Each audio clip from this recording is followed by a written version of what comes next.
माशाल्लाह स्कूल की कारकर्दगी बहुत हमने ये सुना है आज के जो पेरेंट डे था इस हवाले से, और आपका स्कूल का जो म्यार है उसके बारे में, और आगे आइंदा आपका लाएअमल क्या होगा, इस हवाले से क्या कहना चाहेंगे आप? शुक्रिया भाई, आपका बहुत बहुत शुक्रिया।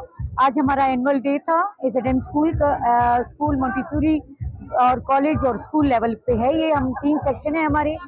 हमारी कोशिश है कि हम इसको खूब से खूब कर इसकी जो तालीम और तरबियत का जो सफ़र है, जो कारवां है, उसको आगे की तरफ बढ़ाएं। और हमारी ये वो है कोशिश है कि हम इसको कैडेट कॉलेज के लेवल का स्कूल बनाएं और हमारे बच्चों को जो लाइफ में डिसिप्लिन है और उनके किरदार में जो अहम बात है कि उनके किरदार को अच्छे तरीके से बनाना है, उनको मॉरल वैल्यू सिखानी है। तो इन सब के लिए हमारी एक कोशिश है। हमारी ये कोशिश है कि हम अपने मुआशरे को एक अच्छा शहरी दें, एक अच्छा डॉक्टर दें, एक अच्छा इंजीनियर दें, एक अच्छा वकील दें, एक अच्छा पॉलिटिशियन दें।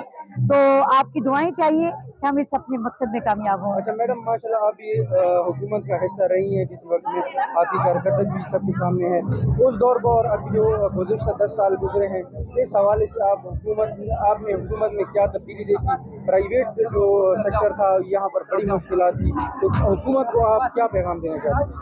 हमारा ये पैगाम है हुकूमत को, अगरचे मैं खुद भी हुकूमत में रही हूँ, काफ़ी मुश्किलात हमारे एजुकेशन सेक्टर में हमें पेश आ रहे हैं, खासकर प्राइवेट स्कूल्स के लिए जो कानून बना है और जो टैक्सेस इन पे लग रहे हैं।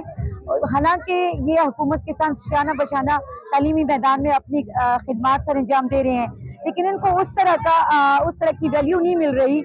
होना ये चाहिए कि इस प्राइवेट सेक्टर में इनको अहमियत दी जाए, इनको अच्छे अच्छे मतलब मौके दिए जाएं, और ऐसे इनको वो दिए जाएं कि ये आपके जो हालांकि ये एजुकेशन प्रोवाइड करना ये बेसिकली गवर्नमेंट का काम है, लेकिन प्राइवेट सेक्टर क्योंकि 60% से ज़्यादा आपको कंट्रीब्यूट करता है मुआशरे को, तो ये होना ये चाहिए कि इस चीज़ का वो इनको सिला मिलना चाहिए, कोई रिवार्ड मिलना चाहिए।